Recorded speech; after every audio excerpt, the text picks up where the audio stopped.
Let's talk about your old club, Everton. Or one of your many old clubs, I should say. They lose 3-0 at home to Brighton. But Sean Dyche is absolutely furious over that Dominic Calvert-Lewin Lewis dunk decision, which apparently Simon Hooper reviewed on a monitor only he could see. Yeah, there was a backup monitor. Just the fans in the stadium and the public couldn't see it, but there was. We proved it on PLP last night. Did you get pictures of it? Yeah, we did actually. Yeah, Chris Foy was on there and he saw it. It was just behind one of the hoardings. But anyway, the penalty was never a penalty. Did Sean Dyche know it was there? Probably not, no. But it was never a penalty. It was a great use of VAR because the two angles that you got, you saw Lewis Dunk diving in because he was panicking big time. You're going, that's a penalty. The next angle, that's a penalty. The third angle, Dominic Calvert-Lewin was putting out his right foot to try and get set to take the shot, and he put his foot or his studs on top of Lewis Dunk. So actually, it wasn't a penalty. It was, if anything, an infringement from Calvert-Lewin. But inside the stadium, it would have looked like a penalty. But take that aside, Gab. Take that aside. Even if it had been given, and it would have been 1-1, Brighton would have won 5-1 anyway. Translated from the Dychean. So, I'm sorry, did Sean Dyche not see the special replay, which only Simon Hooper could see? Probably not, no. Because he would have been in his technical And he doesn't no. But he wouldn't have seen the three angles. No, this is what gets me, right?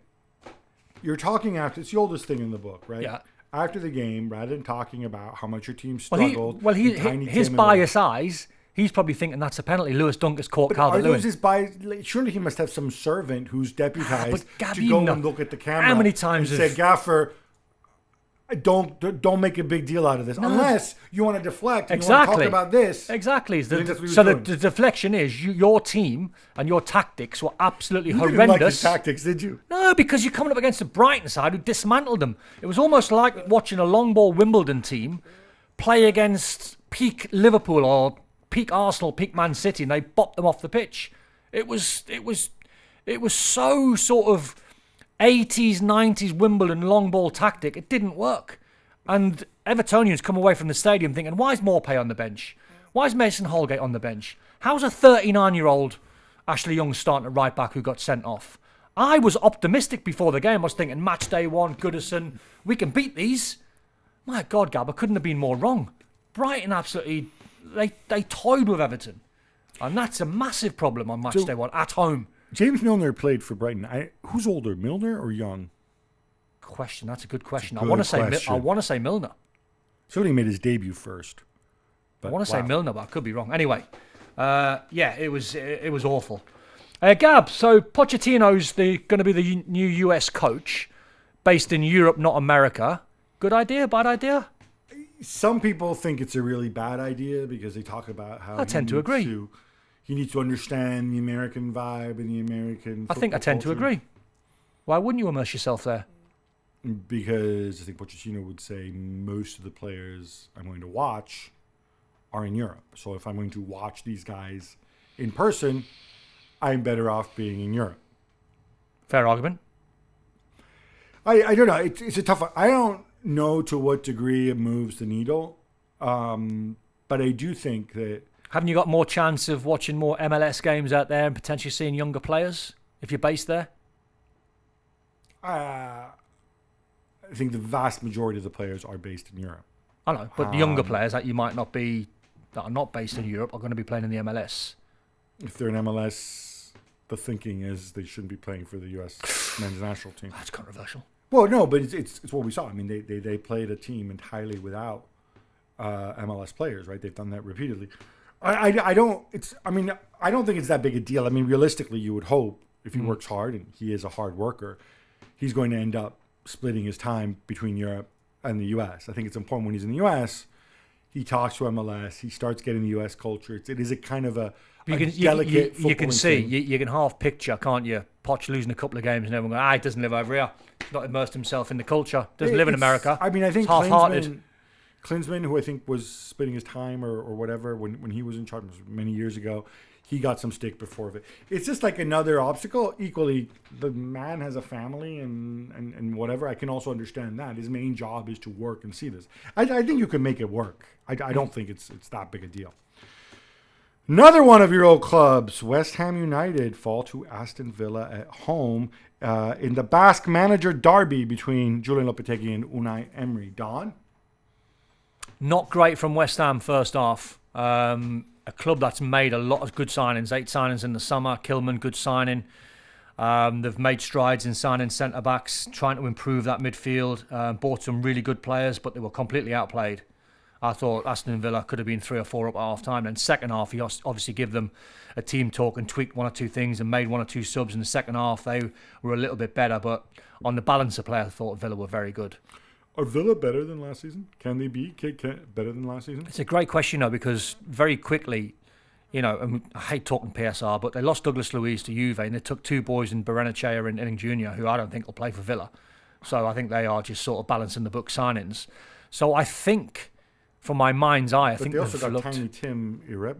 Yeah, and then they lost Tiny Tim as well. Just a huge... Oh, just kidding. Onana was man of the match. Everton fans weren't too displeased when he moved on because he wasn't great for Everton, but he ran the show for Villa. Onana's a really good player. He wasn't at Everton. I promise you. If you asked Everton fans who would you rather lose for big money, Onana or Pickford, they were very much in favour of moving Onana on because they love Pickford. Funny they should pick Pickford. What if you asked Onana or Doucouré? Well, Onana couldn't get in the team towards the end of last season. Didn't play. I think Onana. I think it was good money for him, but to be fair, he ran the show. He was superb. I think he's a very good player. I think Ealing Jr. may have his moments as like that's what I mean. 3rd or 4th. I don't think he's there to be a starter. Bernat obviously was a guy that they threw into the mix. They've got to keep Duran because Ollie Watkins didn't play well. But what I'm saying is they've kind of kept everybody else who was important. I mean, sorry, Zaniolo, if you're watching. Did you know what I mean? Oh, yeah. Diaby.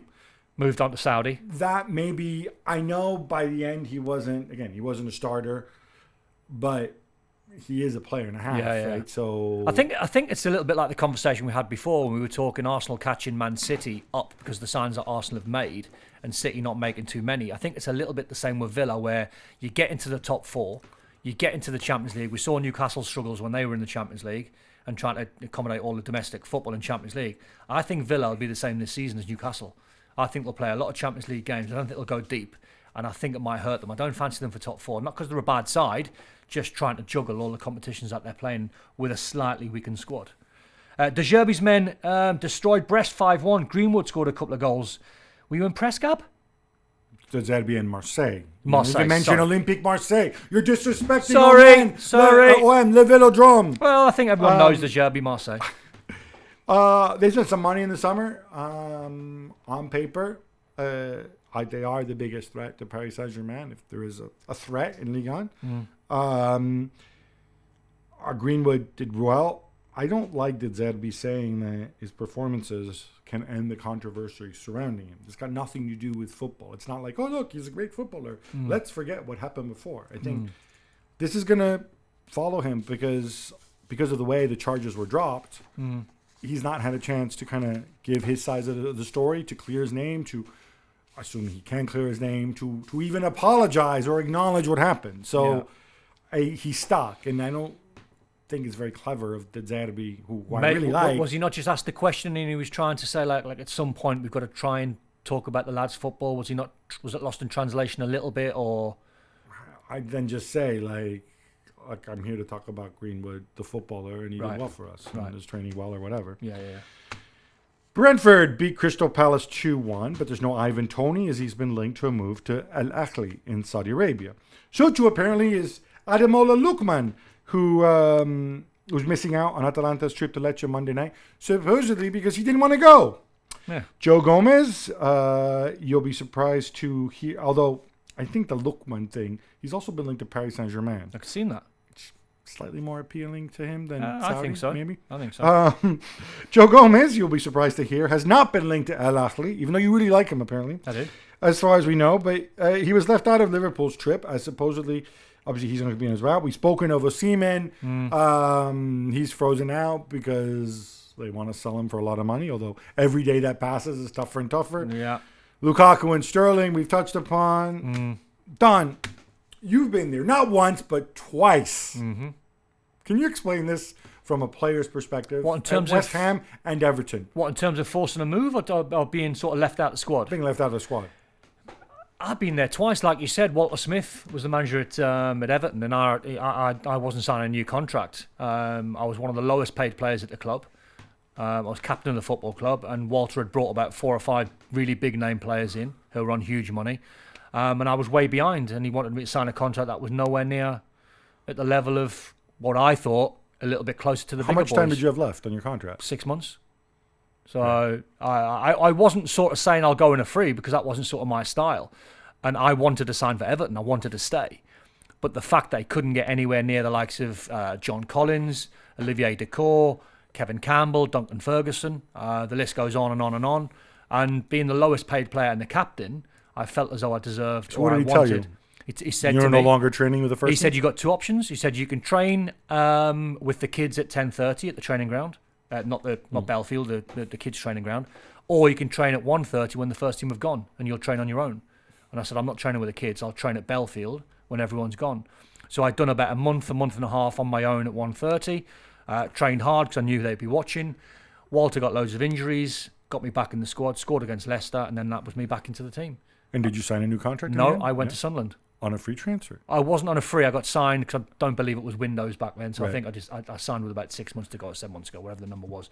You could have spoken to your union rep about this. Yeah. Okay. Yeah. All right. Listen. And at West Ham? West Ham was a different story. I had a year and a half, 2 years left on my contract. We got relegated. The club needed to sell players on, take bigger wages off the wage bill. Unfortunately for them and me, I was going through a divorce at the time, and they wanted me to leave and give up my last 2 years of wages. And I went, I'm really sorry. I love you. I love the football club. I love everything, but I'm not moving because I need the money, because I'm going to have to pay the ex-wife some money. I'm really sorry. Go and get someone else to take the move. I can't move. I need the money. So a bit personal. So that was more... That was very personal. But did they then say, okay, fine, then you're not playing? No, they didn't. They went the other way. They thought, right, we can either bin him or use him as an asset, because we still think he's an okay footballer, and we'll allow him to play. I mean, very kind. But and I mean, you played, and West Ham did great, and they got promoted, right? Yeah, we done all right. Yeah, got promoted. But it's all bizarre stuff and scenes that go on. People think these are like one-offs. They've been happening like forever. It's just how they get reported and how players You know what deal it with is, stuff. though? It's like Osimhen's a little bit unlucky because he's valued at over 100 million, but there's not a market for him in today's with PSR. Well, that's his release clause. Yeah, he had, but this is what gets me. We spoke about. But who can pay 100 million for him? Who can pay 100 million for? You don't need to pay 100 million for him. But Napoli value him at 100 million. Yeah, no, but they don't really, because they're counting on him to leave, and they know they're going to have to take less than 100 million. What happened with Osimhen is he had a year left on his contract, so to preserve his transfer value, they got him to extend his deal and gave him a raise. But they only extended it by 1 year, and they put this clause in thinking like, aha, somebody's going to come in for him. Yeah. I think somebody will, but if I'm Paris Saint-Germain, I just sit there. I just wait for the clock to tick down. Oh, yeah. And then I come in and standard, I offer 50 million or whatever. By that point, Conte will have ripped all his fake hair out. Lukaku will be in.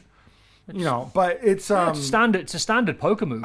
You want 100 million, someone bids 50, you'll settle on 60, 75. You know, I used to be 100%... I used to be against sort of closing the window sooner. Closing the window before the league starts. I am 100% in agreement with that. I think the window should be shut when you start match day one. It's difficult because leagues traditionally have started in different times, but you know, honestly, but then the Germans get another week. Whoever starts a week late, that's just another week. Well, there used to be much bigger variants before. Like France would start in late July and whatever, and in Spain would start in late August.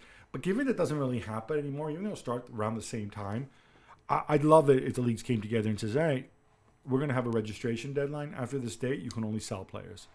I don't know. It just bugs me. So many great players, not just them, it's Koop Miners we're going to talk about later, not playing because of this. Well, on Koop Miners, I mean, he's reportedly trying to push for a move to Juve for 55, 60 million over 4 years. Pushing, he's refusing to train or play. This has been going on kind of all year with him. Is he that good, by the way? 60 million? I know he's decent, but 60 million? He's pretty darn good. But yeah, I mean, he's coming off an injury, of course, which kept him out of the Euros as well. Juve, Atalanta value him at 60 million. Juve have offered a package which reported is 55 million, but it's like 50 million now, and then some more money later, and then some more money later, in accounting reasons and whatever. Atalanta have said, well, we'll see. In the meantime, they've effectively signed his replacement and getting some margins. I never agree the player should never not play, though. The player should never down tools, even though you're trying to force a move. It's pretty bad when you do that. It's awful. It's really bad. It's awful, I think. And I think that half tells you about the character. If you're buying that player, I mean, I know it's a pretty selfish world we live in. The thing is, in 2 years' time, when Man City want Coop Miners, I know. Is he going to do that to force a move? I know. Yeah, I know. that's what it's a selfish world we live in. Look, it's a crappy situation. Juve need to. I mean, they've already made some signings. They need to sort things out. They need to figure out what they're going to do with Federico Chiesa as well. Where do you sense he might move? He's out of the squad. So, and they're dumping everything on Motta. Motta says he doesn't fit his scheme. So I'm like, it doesn't mean Motta wants him out of the squad entirely. I think it's humiliating for Chiesa. And again, if this guy's not playing, who's going to want to sign him? Don't know. So I mean, there's the reports at Newcastle, and I wouldn't swap him for Anthony Gordon on the left-hand side. Maybe you can maybe right side. Sell Gordon. I don't know. I wouldn't sell Gordon for no chance. Roma are held to a scoreless draw at Cagliari, and Paulo Dybala only plays the last 20 minutes. Supposedly, there's a big money offer from him in the works from the Gulf, Don. This has been going on for the past month. Fali Ramadani, the agent, is working on it. He's a big, powerful agent. Presumably, he's not just there wasting everybody's time. They asked De Rossi, how big a problem, how big a loss would his departure be? And he said, it would be a big blow if we don't find a replacement. If he leaves, we don't find a replacement. That's it. That's the key. Got to find a replacement. Because Dybala makes the game look very easy at times, very technical. Never been the quickest, but the sharpest of football brains. And at 30, it feels as though you look at the number on paper and you think that's relatively young. But at the same time, there's a lot of miles in those 30 years in terms of how many games he's played, top-class games, how many injuries he's actually had in the last 5 or 6 seasons. So if they do get a big offer, it wouldn't surprise me if they moved him on as long as they find a replacement. They signed him on a free transfer, so obviously it's one of those pure profit situations. Yeah. I maybe let him go, maybe bring in a winger for Dominic. I don't know. I'm so skeptical about the Saudi Gulf money train. Right. Just because this summer is proving to be so different from last summer when they chucked all the money in early and whatever. And now are the Saudis saying, "Ooh, let's wait until the end of the transfer window so that we can get bargains"? I thought they wanted to get the guys in, so get them acclimated as soon as the season starts. I don't know. Gab, let's talk Ilkay Gundogan. In Barcelona, they're reporting that he didn't play against Valencia because he wants to join Jose Mourinho's Fenerbahce in a 2-2 draw. In an ill-tempered game. In a very ill-tempered game.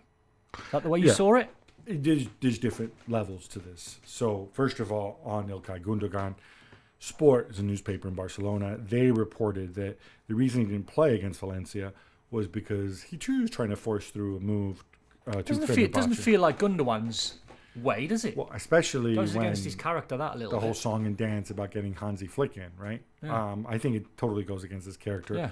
I could see him maybe wanting to move to Turkey since the guy obviously grew up German, but he's also feels very much Turkish as well. But if you're going to do that, you need to sort this stuff out earlier. I mean, Mourinho was appointed, 6 weeks ago, or even longer than that. You knew that he's going there, so it's an odd one. I also wonder to some degree, are Barcelona trying to kind of push him out the door? They're like, oh, look, we've got the marks now. And you went like that. And the first thing I thought of was levers when you were pushing the little... Well... Is this another little lever that... Gundogan's not getting any younger. If they get a fee for him, it would be pure profit since he was a... And they've got Olmo in. They've got Olmo in. I don't know. On Fenerbahce, obviously, they were knocked out of the Champions League qualifiers. They drew 2-2 with Göztepe, which must be... which obviously would have been disappointing for them. Really ugly at the end, where their president, Ali Koch, is walking around the pitch and people are throwing all sorts of missiles, and you see him just get hit in the head by a bottle thrown by the fans. Not sure if he was being targeted or they're just throwing it at a lump of people or getting their jollies that way. This has to stop. This is just... I mean, I'm speaking the obvious, but you can't say it enough times, obviously. Yeah. On Gundogan, I think this story will evolve in the next few days. I think he's going to come out.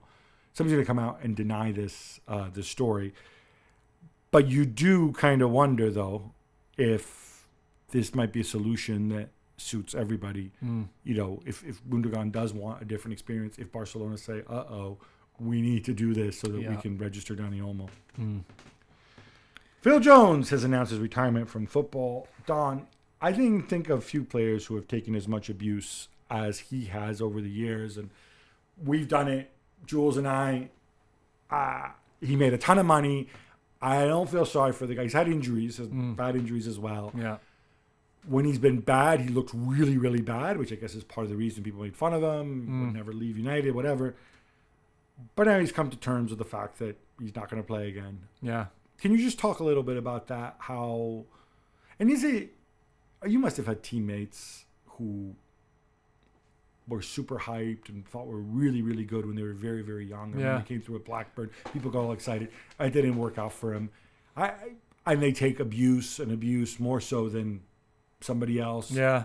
I mean, how do you see that from the player's perspective? Yeah, I mean, it's the modern culture that we live in. It's social media. You make a mistake these days, and you can rewind any amount of decades, and you'll see every player. So it's not modern. It's always been like this. Yeah, it's always been like that. But what I'm saying is, the modern culture is, if you make one mistake and you get nutmegged and you fall over, it's a meme all over social media for the next 3 weeks or longer. Harry Maguire's probably suffering a little bit of that over the last 18 months as well. So he can stick his hand up and go, hang on a minute, I know exactly what he's going through. So yeah, I mean, I think part of the problem was, I can't remember which manager said it. You might be able to remember once I say it. And I think some manager likened him to like a Rio Ferdinand. Someone said, oh, he's amazing, he's better than Rio or someone like that, and it puts pressure on him. Thanks. Was it? Yeah, exactly. I don't know if it was Josie. I can't remember who it was. But yeah, I mean, he's had a good career. He was blighted by so many injuries. And I remember quite a few games for Man United where he was missing for something like 3 or 4 months for a bad injury, and he was training really hard. And they were so desperate for a body, they'd put him in. So no time to sort of recover. Right. In my day, you might play like an hour in the reserves, or like a 45 in the reserves, first game back, then second game back, an hour in the reserves, 90 minutes in the reserves, then you go into the first team. This guy was just sort of shoehorned into the first team against like top Premier League players. And it's like, in the end, it was awful to watch. I hate seeing players struggle. And I think he was one of them where once the dust settles, he'll look back and go, do you know what? I had a really good career. I played at Man United for a lot of years. Like you said, earned a lot of money, comfortable. It's not as bad. It's never as bad as what you think. No, I've had shocker games. I've had horrendous games. And I've looked back, and when I've done them for Premier League football on a watch-along, I remember a 4-4 game against Charlton for West Ham, and I was horrendous. Got took after an hour. Wherever I ran, the ball was in the opposite direction. So I'd run over there, and the ball was over there, and I got subbed off now and there. And I seen it back again about a year later, and I thought, it's actually not as bad as what I remember. And I think Phil Jones will probably feel the same way. He'll probably think... What I find interesting about him is, it's one thing, all right, Hutchison plays badly, so I'm going to call him rubbish, I'm going to call him lazy, I'm going to call him stupid, whatever, right? Yeah.